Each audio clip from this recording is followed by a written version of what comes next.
Hi, this is CA Durganjali. మన 1 జూలైన employment linked incentive scheme. ఈ ఎంప్లాయ్మెంట్ లింకుల్లో ఎంప్లాయర్ కవర్ అవుతారు, ఎంప్లాయీ కూడా కవర్ అవుతారు. ఇద్దరికీ బెనిఫిట్ ఇస్తుంది గవర్నమెంట్ డైరెక్ట్గా.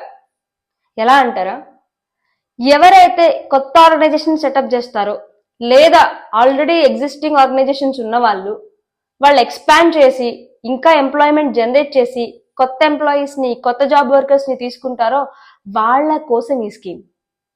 వాళ్ళకి ఇన్సెంటివ్ ప్రొవైడ్ చేస్తుంది గవర్నమెంట్ డైరెక్ట్గా. ఎంప్లాయర్ అనుకోండి, వాళ్ళకి పర్ మంత్కి పర్ ఎంప్లాయీకి 3000 రూపీస్ ఇస్తుంది.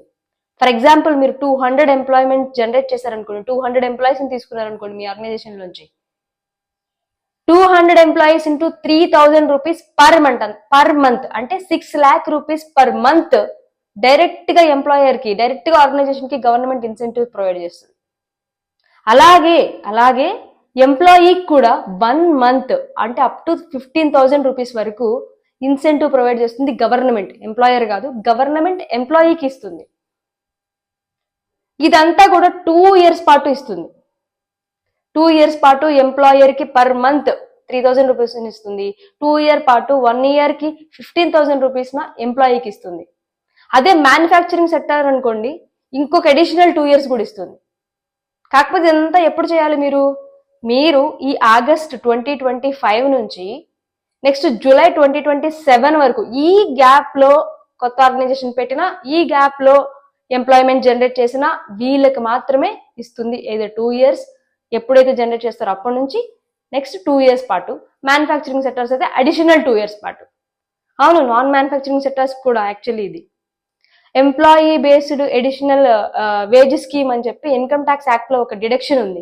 సీఏ వాళ్ళు ఎవరైనా ఉంటే ఆ డిడక్షన్ ఏంటో కమెంట్ చేయండి, చూద్దాం.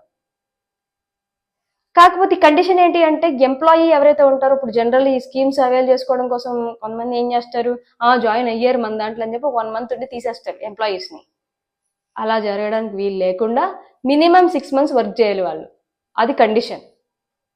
యూజువల్గా ఇదేంటి అంటే, అన్ఎంప్లాయ్మెంట్ అనేది ఒక పొలిటికల్ ఛాలెంజ్.